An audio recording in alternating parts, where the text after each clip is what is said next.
Big news today, Liverpool fans, everyone listening to talkSPORT tonight. I want your views on this. 03717 223344. You can text 81089. You can tweet us at talkSPORT. Al-Ittihad are interested in Mo Salah. The question is now the time for Liverpool to let him go? It was reported by David Ornstein in The Athletic that Saudi Pro League side Al-Ittihad have reignited their interest in the Liverpool forward. It is unclear at this stage if a deal for the 31-year-old will materialise. Salah's agent had dismissed reports early in the month linking the Egypt international with a move to the Saudi Arabian club. Liverpool say he is not for sale. He did sign a new 3-year contract last summer, making him the highest paid player in the club's history on around £350,000 per week. I'm delighted to say I'm joined by the former Liverpool winger, Jermaine Pennant. So firstly, good evening, my friend. How are you doing? I'm very good. I was a little bit better before I heard this news, but I'm all good. As soon as you walked in, I went, "Oh, you look a bit ill there, mate. Are you sure you're all right?" And you said, "No chance he's going." Yeah, I did. But there's always a price. No, there is always a price, but that price is not right this year, this season. It will be a crying shame. It will be a disaster to sell Mo Salah in this transfer window at this time right now. It will just put Liverpool under immense pressure, especially if they're trying to get to that top four, even challenge Man City and get in the Champions League next season. You would need players like Mo Salah in the team. I think they can still get to the top four without him. I think they can still win the Europa League without him. I think for 150 million, I'd be saying no, to be perfectly honest, because I think in a year's time, and he's got 2 years left on his contract, I think they can still get that kind of money for Mo Salah, probably from Saudi Arabia once again. But I think if you're talking about 200 million, maybe upwards of that, who knows, I think that's actually where I would pitch it if I was Liverpool, in terms of, look, if you want him and you really want to go all out to get Mo Salah, this is the price. And we're talking 200 million as a starting point, because okay, massively important to the club, but if you look at the numbers and what Mo Salah produces, I know a lot of people out there say he doesn't pass their eye test. Doesn't really matter. In terms of goals and assists, in terms of delivering and being effective at the top level of football, we are talking about one of the very best. So if you're going to sign him and you're going to sign him a week before the transfer window closes, I don't want 150 million, I want 200 million. But it doesn't matter how much you get him from. You're still in the same situation as him, right? There's a week left of the transfer window, scrambling around who's there, who's available, and to fill that void that Mo Salah has left. I don't think Liverpool are setting any price. It's up to Al-Ittihad to come in and start putting in these crazy bids, and I think those bids will still be there next season. So let's keep Mo. Let's rebuild this squad, get as far as we can in the league, potentially, hopefully, try and win it, get top four. If not, then next season we will discuss. I think you said something. You talked about rebuilding the squad. Well, if you get 200 million quid for Mo Salah, that's exactly what you do with that money. I think that is how you rebuild the squad, because at the moment, I know Liverpool clearly showed they have some money to spend with the bid they put in for Caicedo. But if you get 200 million in for Mo Salah, you can rebuild the midfield with a couple of really high-quality players. There's a couple that you could probably sign before the end of the window. But in terms of the forwards, and I get it, none of them are Mo Salah, but you are well-stocked. Jota, Gakpo, Núñez. You've got Luis Diaz as well. I think Harvey Elliott could play out on the right-hand side if you needed him too. So I think at the moment you are well-stocked. Where you're not, central midfield and a little bit of a bolster in defence. Joel Matip might go. Joe Gomez, we know that comes in and out and isn't always at his best physically either. There isn't depth for me in either fullback position. So there is work to do in that Liverpool squad. And this money could help solve a lot of those problems. No, but like I said, I still reckon they should keep hold of him. And I hope they do keep hold of him. And next year, if, Saudi's still sniffing around, then they can look at, right, the transfer window is coming up and we've got a lot of time to get the players we need rather than rushing about trying to fill a void. We're still looking to, Liverpool is still looking to bolster their midfield with players coming in now anyway. So, and you've got to see who's available right now, because it's so tight with the window, who's available, who's not. Next year, when strikers maybe have not finished in the top four or the team's not had a good team who are now available, then that would be a better time. Let's do a bit of role play then. I'll be at Al-Ittihad. You can be Jurgen Klopp and the board at Liverpool. First offer, 160 million. No. 170. No. 180 million pounds sterling. Nah. 190. Just go no, innit? But no. Still no. That's that. Well, it's not to me, is it? Jurgen say I don't want this player to sell, so it's up to the board. If I'm the board now, 200 million pounds. I'll be the owners. The owners. 200 now. Million.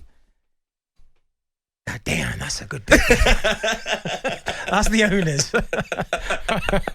But Jurgen's saying no. But the owners, you think, might say yes? Because they're different. Yes, it's a business to them at the end of the day. Jurgen's, as a manager, he's got the team. That's his job. The owners will be looking to maybe.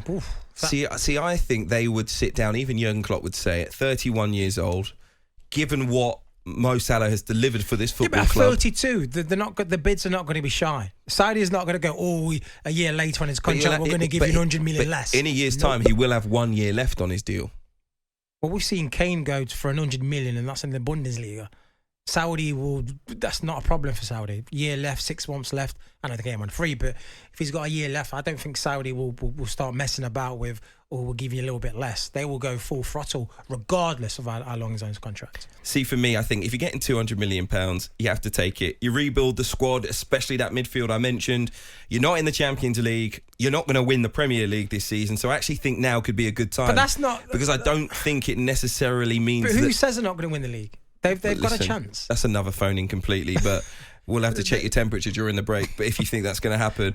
And also, as I said, you're well stocked in the forward department at the moment. So I get it. There's only 8 days to go until the end of the window. That's the biggest negative in all of this. If it was 3 weeks ago, you might be saying, actually, for that kind of money, it gives us quite a substantial period of time to try and find whatever we want. Replacement, which is very hard. I don't think you necessarily need a direct replacement because you spent good money on Diaz, you spent very good money on Nunez, you spent very good money on Gakpo. So these players should be brought into the club to deliver. I mean, at some point they're going to have to. So I don't necessarily think you need to go straight out and get a replacement for Mo Salah.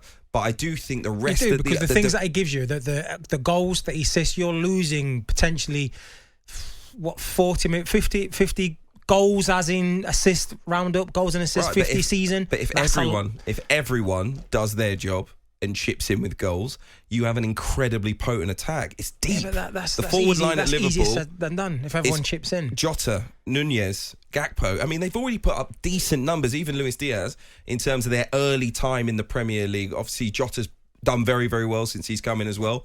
Was at Wolves before. These players do have what it takes as a group to be one of the best attacks in the Premier League. It doesn't always have to be about one player. No, it doesn't. But he polishes those players off. He gives them more of a dynamic look. Without Mo, where the assist coming from? He's not going to be at the club forever. That's the other thing you have to realise. So in a year's time, he'll be 32, 31 now. This is not a player who's going to be at Liverpool for the long haul. But you could reinvest this money in young players who are going to be there. So I just think, I do think, I'm not going to say... But the thing is, the money's not going to... It's not... You're going to get this next season. There's still going to be 150 million plus bid next season. So there's no rush for Liverpool to go, all right, we're going to offload you now. We can, like I said, they can use his ability to get us challenge for the title, get top 4, try and gain a Champions League place. And then next season... If those offers and big bucks are coming in from Saudi, then okay, we're open to talk. If Mo's more interested in going, then okay. And then we'll have a lot of time to see who can we use this money on, what strikers or what wingers are available, who's in form, who's not, who's unhappy. Boom. But they would have shouldn't the club have had a plan? Anyway, once they heard that there was... I don't think anyone would have thought of Saudi coming in for Mo or Mo. He signed but there was interest new contract. There was interest but he previously. Signed a new contract last year, so you're not planning for your player to go the following season. But surely there's always a contingency plan. There's always forward planning. You never know. Mo Salah might have turned around. Like this interest here, although Liverpool are saying, we don't want to sell Mo Salah. If Mo Salah comes in tomorrow morning, and yes, we don't think he's that kind of person, but come with me, I'm being hypothetical here. But if Mo Salah says tomorrow morning, I want a meeting with Jurgen Klopp. By the way, they're offering me 1.6 million pounds a week, I think it is. At the moment, he's on £350,000 a week. And he says, look, I've given this club a lot. I'm 31 years old. This is going to be money which will change my life, my family's life. Can you please consider selling me? Again, I'm not saying he would do this, but surely Liverpool would have a plan in their minds that if one day Mo Salah does say that, we can go and get this realistic target. But without the Saudi, this wouldn't have happened. A year and a half ago, these kind of bids, these figures was not getting thrown out. It's only because of the Saudi League now has erupted that teams are now looking at contingency plans if they lose star players. Before, you wouldn't have dreamt or even thought that someone's going to put in a bid for Mo Salah, because it just doesn't happen. Those kind of players stay at the club until their time's up and, they decide to retire, or they. But I don't know, man. I think your best player, someone like Mo Salah, you'd always be thinking, unless we can match the quality that this player brings, unless we're going for the Champions League, unless we're going for the Premier League year on year, there's a chance this player won't be happy. So you always have to think, look, are we on the same road? Are we definitely going to be heading towards the same target? Now, if Salah's happy, fair enough, you maybe don't think about it. But I do think you're already at a point where there's 2 years left on Mo Salah's deal. If you're not thinking about who will be our next right winger if Mo decides he wants to leave, or if we get a really good offer, then that's not really good planning by the recruitment department. I think that, listen, I think Darwin Núñez and Cody Gakpo and these players coming to the club is already an indication that they are looking beyond the years that Mo Salah is going to be there. Yeah, of course, because Mo Salah's 31. He's going to be 32 in his next birthday. But when he signed a new contract last season, you're not thinking, you don't need to worry about that. With your player, your star player has 2 years left on his contract. So you've got all this season, you've got all next season, and they've still got another season to go. So this season you get out of the way, you don't worry about his contract. You don't worry about him wanting to leave, because he can't. By the way, anyone that thinks 200 million is not a realistic amount of money for Mo Salah, if you look at what this guy delivers, he's absolutely elite. And if they're going to be offering near enough 250 million for Mbappe, it's a Saudi Pro League tax, if you like, because they do have the money. They are willing to spend it. And if they want one of the best players in football, I'm sorry, they're going to have to spend in that region. So anyone that's thinking, oh no, Mo Salah's worth 120, 130, no chance. For me, it has to be north of kind of 180, 190. But for me, if I'm Liverpool, due to the fact there's 8 days left, you want it to be, for me, at the 200 mark. So I would consider selling Mo Salah, but only for that much.